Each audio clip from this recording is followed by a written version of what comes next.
Sweet. Check. I can see it going in there. All right. Check. And the bottom? I'm not very high. Yeah, you are on the bottom. Okay, do a little check. Definitely don't be afraid to eat the mic. I mean that mic. Eat that mic like I'm eating pastrami. Really thought that was going in a different direction. Yep, I changed it at the last minute. Yep, that's what they call in the business an audible. Blue 42, different word, pastrami. Light the beam, because it's time for Nerdy for 30, the podcast where we talk about nerdy-ish movies for 30-ish minutes. My name is Kevin Bauer, a.k.a. Critics' Choice. With me, as always, the people's champ, Tim Keck. If you feel it, chase it, baby. If you feel it, chase it. And I got to do a better job of not grabbing the cord. I keep grabbing the cord on the mics. Hell yeah, dude. Grab that cord. Grab that cord and pull. Like it's pastrami. It's pastrami. The old pastrami pull. That's what we used to call it. Pull. I'm on the deli. He'd be like, oh yeah, that girl, Janice, she's out there pastrami pulling boys behind for $5. You managed to loop your course correction back into something dirtier than just saying pussy in the first place. Today, the old pastrami pull. We're not talking about pastrami pulls. Deli. Or Cat's Deli. Just chain smoking. Unless the conversation goes that direction. We're talking about Daredevil. Not the new Daredevil. We're talking about the classic, vintage Daredevil from 2003. This is a 22-year-old Daredevil movie. It's old enough to vote. It's old enough to drink. It's old enough to put its life on the line for this country. It is old enough to do all those things, and it does them all well. Is this the real pod, or this is a test? I think do you want to restart, or do you just want to keep going with it? I don't know. This seems all right. Audio test turned podcast. Yeah, Daredevil. Dude, I love Daredevil. This movie's awesome. And I say that knowing that this movie isn't really awesome. Yeah. But I watched this so many times growing up. This soundtrack was on my MP3 player. It wasn't an iPod. I had like a round one that was like, for an athletic thing, and it held 90 songs, and 10 of them were from the Daredevil soundtrack. And I would blast that shit while I'm mowing the lawn, having a great time, and just watch this movie a million times. It's a bargain bin banger. Got it real cheap. Played it all over, and I was shocked that this was not like an Oscar caliber movie on rewatch. It's been a long time since I've seen it, and I was shocked at like how goofy parts of it looked, and how much slow-mo there was, and how sensual their lovemaking was, and just a lot of things in there were weird. Things look good. They've got a lot of practical effects, and they throw someone off the roof, and then they cut to this like really blurry camera of someone like rolling through things. They CGI'd a rat for no reason. Oh my God. Dude, you would be forgiven. All over the place. I love it though. I can't get enough.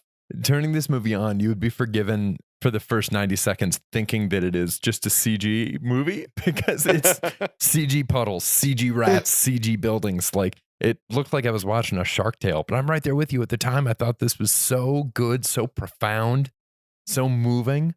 And now it's just a ton of fun. It's a great time capsule. I do think that the most enduring thing, you mentioned having the soundtrack, I think that the most enduring part of this movie's legacy is Evanescence. I think so. This was like they made it for Daredevil, right? Yeah, I think so. Wasn't Bring Me to Life, I think, was for Daredevil. I can't confirm or deny that, so I'm going to to say it was. It's true. I'm going to say it was. I'll say it right here. I don't care. That whole album was for Daredevil.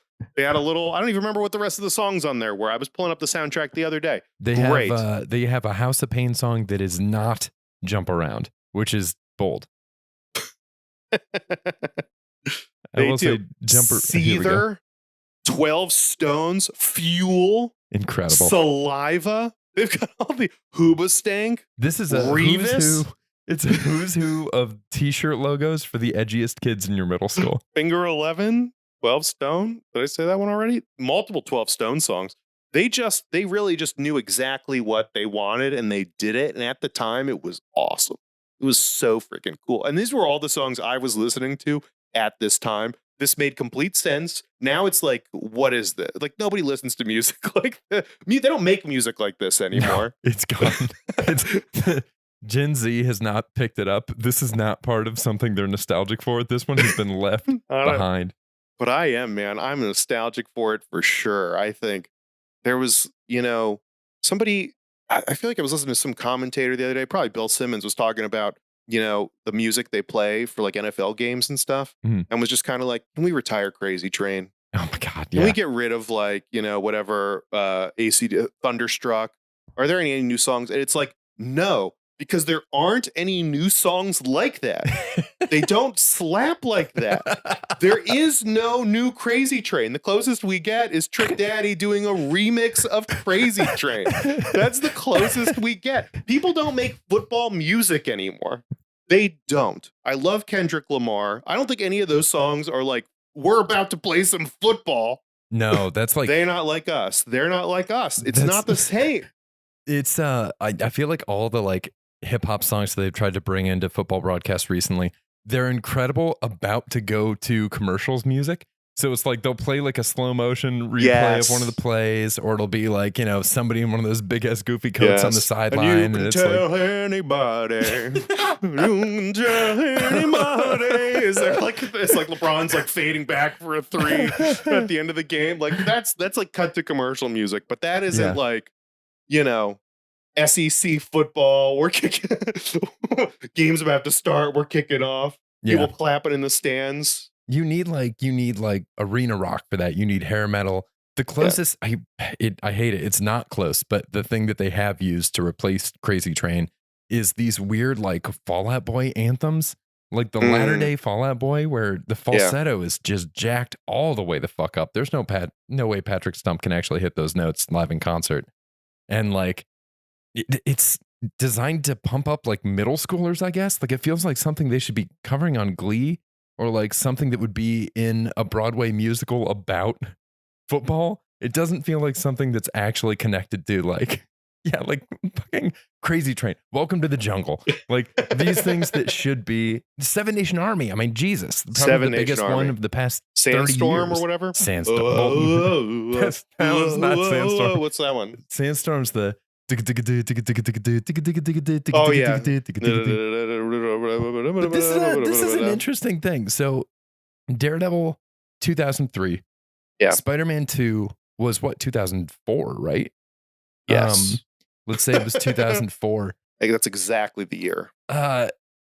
These movies had incredible soundtracks. Like this was back when you would try to drop an awesome soundtrack alongside a superhero movie. James Gunn blew the doors off with all the Guardians of the Galaxy movies. Outside of James Gunn, I don't really see anybody trying to do this. And it's more of a James Gunn thing than an approach thing. Like it's unique to him. But it's not, but he wasn't using any original music. And I feel like I could just be making all this up again. We're just in reckless speculation. I feel like this was the first time I heard a ton of these songs was in Daredevil. Oh, yeah. I don't think they existed before Daredevil came out. I think they definitely did. And I think Spider-Man, they wrote that like, and they say that a hero could, like that song was everywhere for Spider-Man. Yeah. Right after 9/11, we were all feeling it. Yeah, we all needed a hero. We all needed a hero right now. And there was Spider-Man hanging off the American flag while Chad Kroger's like, and they say that. That'd be a fun song to come out to. That'd be a fun song. Really fun. I was like, if I ever play softball again, my walk-up is gonna be the hero from the Spider-Man soundtrack. Or I would love to do Thunderdome from Mad Max, because they have that line, and just come out when who's the singer for that? Oh my god, I'm blanking on her name. Tina Turner. Yeah. Right when she goes, we don't need another hero, and just walking the bat while that's going, we don't need to find the way home. Jesus, Tim. That'd be fun. Wouldn't that be fun? I don't want to blow your mind, but I think we just found the new name for the podcast. We don't need another hero. Something about heroes. Yeah, no we don't need another heroes. hero. Just no heroes. No heroes. Heroes in general. Just guys. Oh boy. No heroes. Just dudes. Stolen valor. I've wanted to do something with Stolen Valor for so long. Stolen Valor. The idea of Stolen Valor is somehow so funny to me. It's such a serious thing, but also it's like, what are you getting out of this? What are you getting out of this? So on Veterans Day, you can get free flapjacks at Denny's. Like, what are you getting with your Stolen Valor? What's insane is how it's insane. I mean, we're so far off the track of Daredevil, but I feel like this merits I think this discussion. is on track. Daredevil, Stolen Valor. This is it. I think number one, first and foremost, I think we should rename the podcast Stolen Valor with General Tim Keck and Sergeant Major Kevin Bauer. And then we just, and when all of our promos are us standing up at baseball games. The other one is, it's wild how widespread it is. All military veterans and podcasters, please rise for a show of respect from the crowd. You both have sacrificed so much for this country.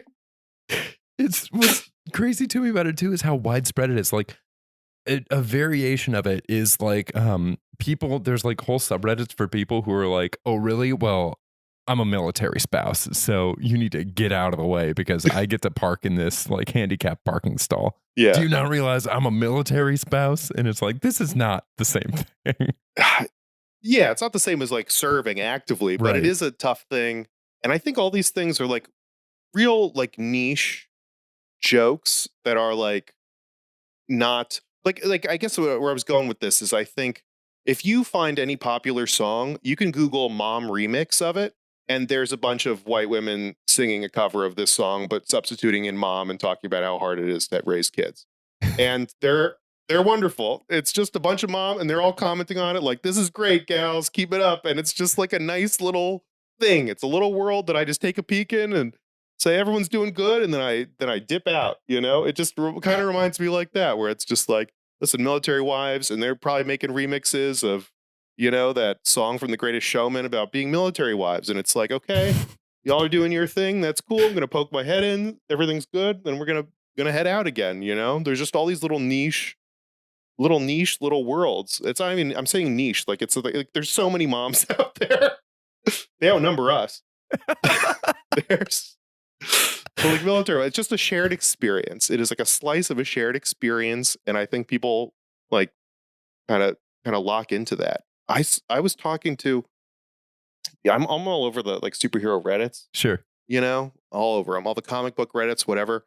And you notice it's like become a running bit about Spider-Man, where like it used to be like would they be like, Batman, can he fight the Hulk? And it's like Batman plus time can beat the Hulk. That was like a running bit with Batman. And now it's like, can Spider-Man beat the Hulk? It's like, well, Spider-Man, if he's not holding back, he can fight the Hulk. And I laugh every time I see it because now people just commented on everything.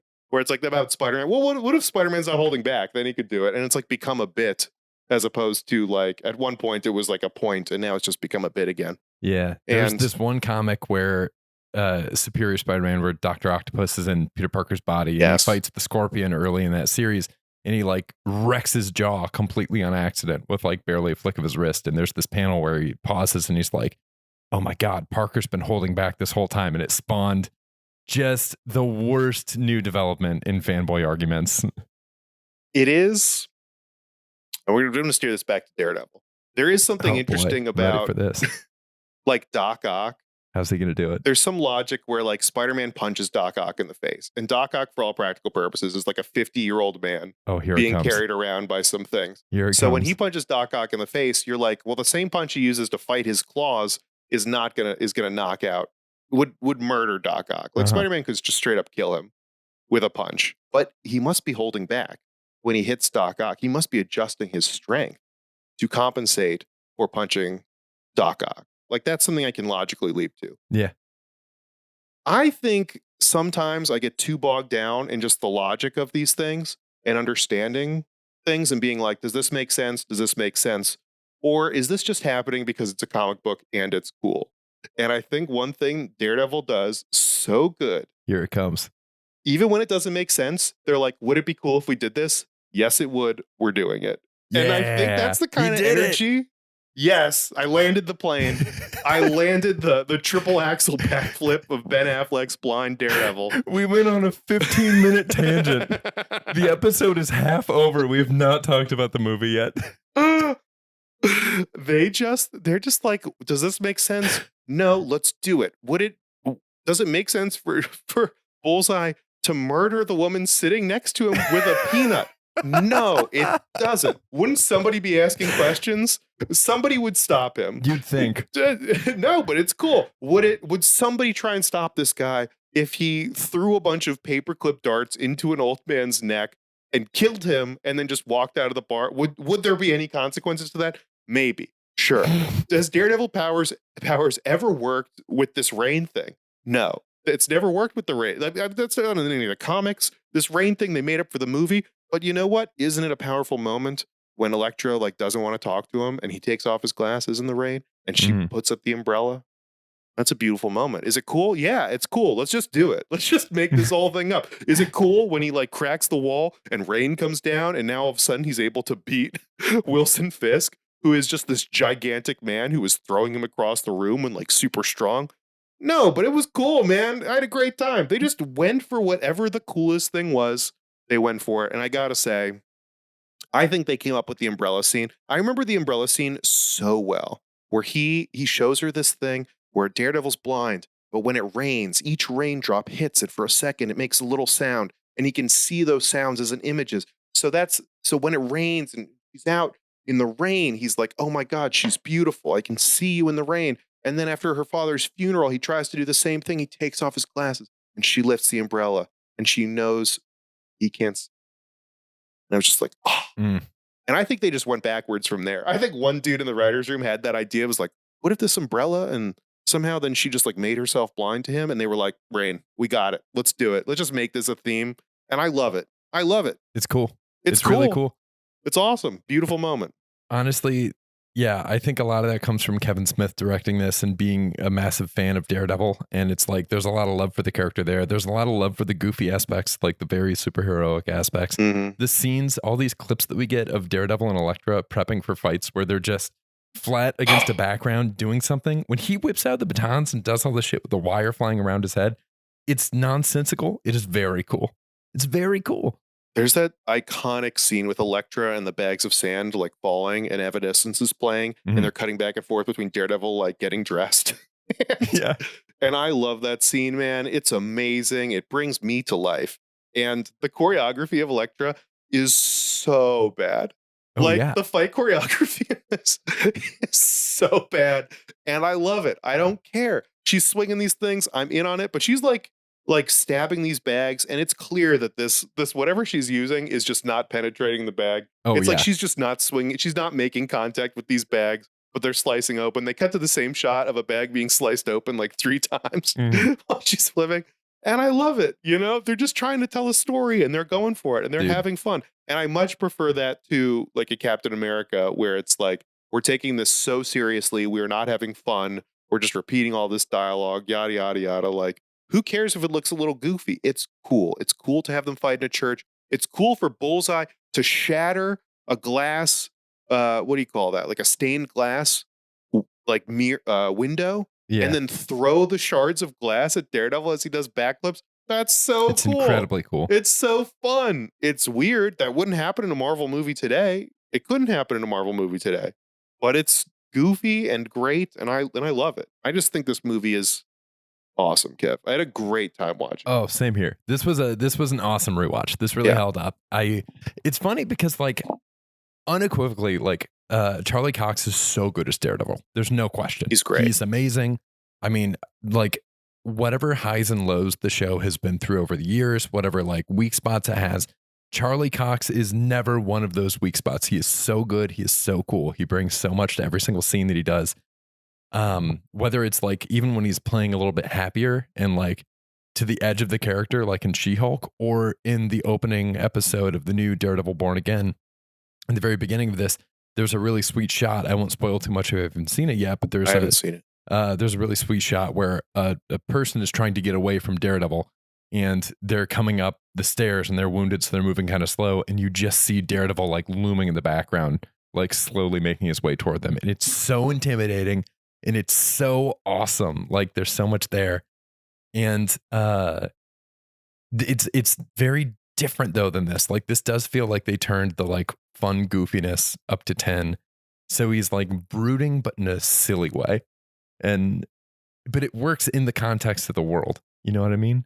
Yes, like there is something deeper about the character in the comics of like his Catholic guilt and the Mhm. morality of what he's doing and all of those kinds of things. And it seems like more just like a Batman take of like brooding, but more on like a loneliness and how he's not able to find anybody that he could do this with and that kind of thing. And he's on this journey by himself. And also just they really emphasized like the cons of his powers, like him sleeping in this like deprivation tank because just dealing with all the stimulus of being Yeah. Daredevil all the time. I mean, that's another thing too. I've gone back and was reading some. I think Frank Miller was like the Man Without Fear, like comics, like on Marvel Unlimited, Mhm. and the Daredevil character.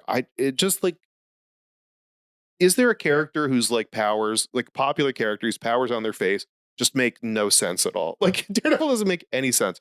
He's a crazy acrobat. Mhm. He's like doing all these things, but then I'm like, if Daredevil doesn't make sense, like Batman doesn't make sense. None of this stuff like makes really grounded sense. Well, definitely, yeah. But it's fun. It's really fun, and I'm here for it. If in the comics they don't constantly deal with like, oh, it's too loud in here, or he can't do anything. But I think that would be a problem all the time. If he's the kind of guy who can only sleep in a sleep deprivation tank, this person would be driven insane Yeah. by the sheer amount of stimulus coming at him.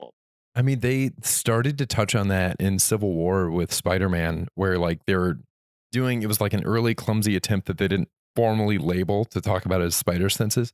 Where when Tony has the goggles and he's like, "How do you see out of these things?" He's like, "It's like once what happened, all my senses got turned up to 11. These help cut through the noise." They have never followed through with anything like that, but I like the idea of trying to explain it like that, and I feel like it's something where like everybody we've talked about this before. Every time somebody does a comic run, every time somebody does like a new directing take on one of these characters in a new world, it's a little bit of a variation based on what that person wants to draw out of the character history. So I feel like that's something that Kevin Smith wanted to draw in here. I think to add more pathos to the character and to add more like, oh my God, can you believe the sacrifice that this man makes just by walking around all the time? Whereas like there's other people who just want to focus more on like the lawyer side, And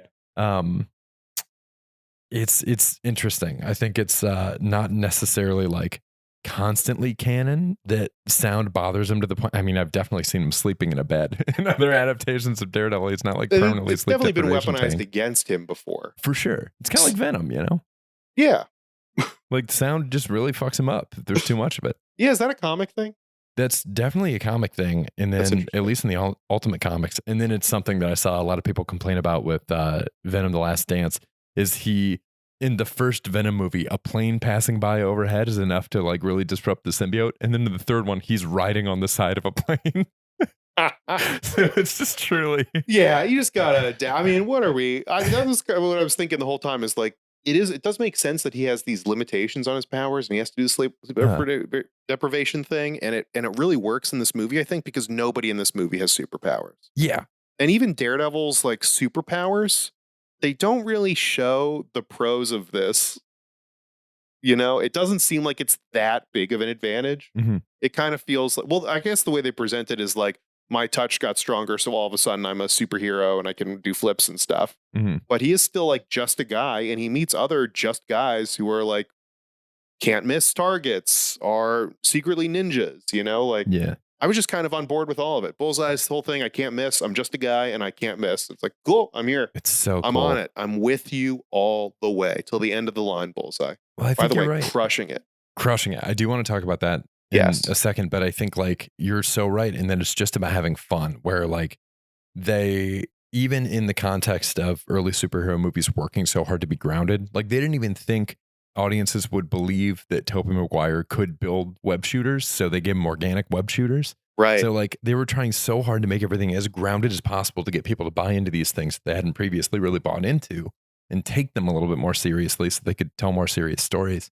That it's cool that they still managed to like ground this out enough that they could then have fun on top of it and still do those things where it's like situational awareness. Like, yeah, he's going to break the stained glass window and throw the pieces at him. Yeah, that seems like a little bit of like a tough MCU spot now too, where it's like they've been trying to be. It seems like a good way to like do like a hot new take on a character is to make them gritty and realistic, right? Like Ultimates came out and it was like, this is more grounded, this is more realistic, this is like an interesting take on the comics that are too fanciful. And so then Marvel comes out with like Iron Man and all these things that feel very grounded. This is a guy building a suit. This is a guy who's in the ground. He's got certain limitations for things. And then you get to a certain point where it's like, oh yeah, this is a comic book though. Maybe this other person just gets an Iron Man suit for no reason.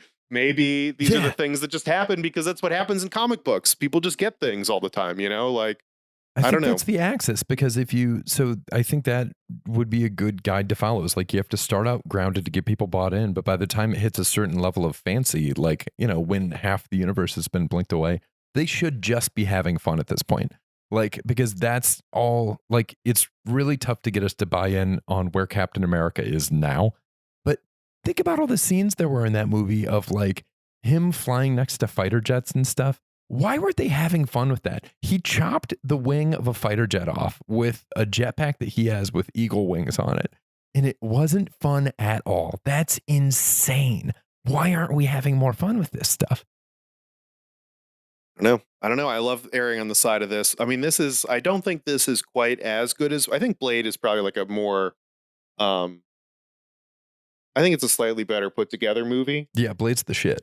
Blade's the shit, but this does seem like a tier below Blade where it's like, we're doing some goofy things, but we're also trying to make the coolest choice possible. Yeah, it's a strong B. Like, And if yes. Blade is an A and this is a B, it is a strong B. And I feel like I think we both agree that's what they should be doing with superhero movies now, is just what is the most interesting, funnest choice we can make? Let's do it. Just see what happens. It's never going to Give miss. us the cool thing. Like, if you give people something that's very fun and you are willing to have fun, like that's going to resonate with people. Yeah. But yeah, Colin Farrell, dude, so unbelievably good as Bullseye. How his scar on his forehead, it's awesome, it's iconic. Yes. But scars are unpredictable. I think this all the time when people get like fraternity brands on them, they'll get like their frat Greek letters on them. Yeah. I feel like I've seen fails with that before where it's like you have to be really careful with a scar or with a brand because these things heal unpredictably. He did a brand or whatever on his forehead to do this like Bullseye logo, but if you do that wrong, it could just heal over as one big lump. And then he could just have this big ass permanent goose egg on the middle of his forehead. Yeah, it's a bold thing. But that's it's just fun to have this thing there. Yeah. I think if we were rebooting the character, I bet there's been some version of this. He's like taking, he misses Daredevil and then he makes some razor blade and cuts it out of his head and he gives himself the bullseye and it's like dark and bloody. Or it's like, also he just like shows he's just got a bullseye in his head and that's fun, Yeah. I do think it missed opportunity. There's not a ton in here.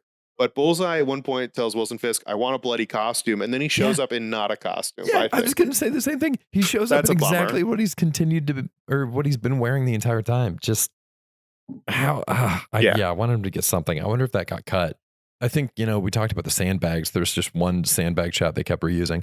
I think they blew. Their sandbag budget was like $5. And they're like, we got to make this one. Well, we got to make this one last. We only have 5 seconds of sandbag footage. I think they blew the costume and bags budget on the soundtrack. Yeah. Like they went all in on the soundtrack, had nothing left for costumes and bags. Yeah. Do you think, so what about the costume line? Do you think that was like left in? Because it is very funny. Do you think they thought this was a costume? Do you think that was just supposed to be a joke? They can't have thought it was a costume because he's already wearing it. Like, it's what he's been wearing the whole time, right? Yeah. There's no change. And it looks cool. Like, let's it's a great, honest, he looks amazing. Cool. He looks amazing. But he says he wants a bloody costume, I guess, because he's seen Daredevil already in the costume. Yeah. And then, I guess it's just a joke. But it would have been fun to see him like in the full Bullseye gear. That would have been cool. God, get him a mask. But also, he's crushed it. Colin Farrell in this, awesome. Such Unreal. fun casting. We've mentioned it so many times that Michael Clark Duncan is like crushing it. No question. As Wilson Fisk, he's so good. He's like physically imposing. His voice is like deep and powerful. Oh my God. And although I don't actually have any real experience with this at all, him saying I was raised in the Bronx, you wouldn't understand. As a kid, I was like, fuck yeah, man. As like a middle schooler in Satellite Beach, Florida, I was like, yeah man, you don't get it. Me and Wilson Fisk understand. That's how you play in the Bronx. My associations with the Bronx are primarily, I haven't been up there a ton. It's primarily like, anytime I've gone to a Yankees game. And then there was one time we were driving a rental car back from a traveling show and we had to come back in the Bronx, I think, to avoid traffic. And we stopped at a red light next to a gas station. Do you remember this? That was overrun by a dirt bike gang. Do you remember this? There were like 50 dudes circled up on dirt bikes, and then there would be like a couple dirt bikes doing donuts in the middle of it. And I'd remembered hearing shit. This was in the middle of a rash of stuff in the city where like people were getting like attacked by these dirt bike gangs because they would like surround a car and then they would wait for the car to fuck up and hit one of them, and then they would like beat the shit out of the car. And No. it was the dirt bike gangs for a while were like a big thing in New York City, and I think that's what Kingpin is talking about. He's like, he still hears that growl in the back of his mind. Yeah, dirt bikes gangs were definitely a thing. And you know, it's just like any other, you know, tiny group. If you take whatever popular song is out right now and Google, you know, dirt bike gang version, you're gonna find a bunch of dirt bikers singing in a circle the Greatest Yeah. Showman song. It's Talking always about how the hard it Greatest is to be a Showman song. dirt biker. I am mom. That's the one that I think about all the time. Oh my god! And then there's a bunch of other dirt bikers in the comments like, "Keep it up, girls." Yeah, keep it. The other dirt bikers like, keep it up, girls. That's exactly what it's like being a dirt biker. It's. I love that. I think it's great. That man. Wilson Fisk, incredible. Elektra, pretty good. I think she is good. She's great in this. Jennifer Gardner. I don't know if it's like top tier. It's not as good as it's probably. I think it's fourth on the top four. We're ranking them. I think Jennifer Garner is good as Elektra. I think Ben Affleck is like surprisingly good as Daredevil. Yeah, Rewatching this, young Ben, Oh, he's boy. crushing it. That hair. Oh, that hair. I remember being completely, like, actually shell shocked when I heard the casting announcement that he was Batman when that happened. And everybody was like, well, he was pretty good as Daredevil. And I was like, this is not going to translate. And then, you know, cut to now, he's my favorite Batman in live action. He's awesome. So, like, it is kind of nuts going back and being like, man, yeah, he's having fun with the character. They have great chemistry. They do have good obviously. chemistry. I mean, that worked out for a time in real life. And I don't know. It's just it is so much more fun going back. I was kind of worried to revisit this one, Tim, because we've rewatched a bunch of stuff on the pod and it hasn't been as good. And it's been really rare that we've revisited one of these old movies and it's been better than we remembered. And this one really held up. This was like a great surprise to find out that this is still out there slapping after all these years. It's simultaneously better and worse than I remember. Like, I was a little shocked with some of the production stuff because I'm like, this CGI fight looks so goofy. Oh, yeah. And I swear, like, when I first saw this growing up, it was like, I did not think it was at all. There was no part of me that thought this was like a less than A tier movie as a kid. So that was a little surprising, but also it's just like the energy is there, man. They're doing like this. He just like goes into a pool hole and fights a bunch of people, and there's fire. God. There's Dude, the CGI DD fire logos. Yes, the So DD fire sick. logos don't make any sense.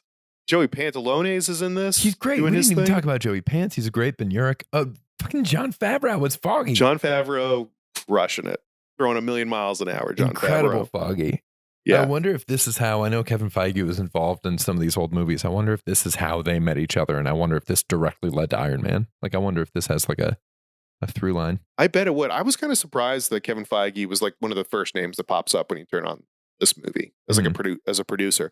I don't know. I don't remember him really being involved in this, or I mean, I don't know how prevalent that was. Or He was in all that shit. He was already working in the studios because Bryan Singer had a rule where he wanted no X-Men comics on the set of X-Men because he's like, what we're doing is different from the comics. And Feige was smuggling X-Men comics onto the set for the actors. Like, the geek is so strong in that, man. Like, so yeah, it's interesting. I feel like it's one of those kind of like overnight success stories where it's like, actually there was like a solid 10 to 15 years before Iron Man that led up to him experiencing successes and failures with X-Men and with other movies to allow him to figure out the formula when the MCU opportunity came around. So it's like none of this stuff is ever truly overnight. Like, a lot of work went into this beforehand, and he learned from some successes and some failures, and now here he is. yeah, it takes 10 years to be an overnight success or whatever that phrase is. Yeah. Any last thoughts on this one? It's great. Would encourage people to watch it. It's so good. Again, Charlie Cox, awesome. Love him. This is just a completely different pitch. This is one of those things where I'm like, I don't even know if like Charlie Cox's version, like the reboot, is better. It just seems like it's in a different category. Yeah. They seem like completely different things. It's like apples and oranges, and they're both great. And I think this is awesome. This is a really fun movie. I think anyone could watch this movie and have a good time. Yeah, it's very cool. I dig it. Listener, what do you think? let us know. Send us an email, nerdy430@gmail.com. We'll read it on the show. That's it for today. We'll be back here again next week. It's just kind of like a catch-up pod, talking about what we've been watching lately. Yeah. We'll see you there. Maybe do some scruples on that one. That'll be fun. We can do some scruples. Heck yeah. All right. See you then, everybody. Stay nerdy. Bye. Bye.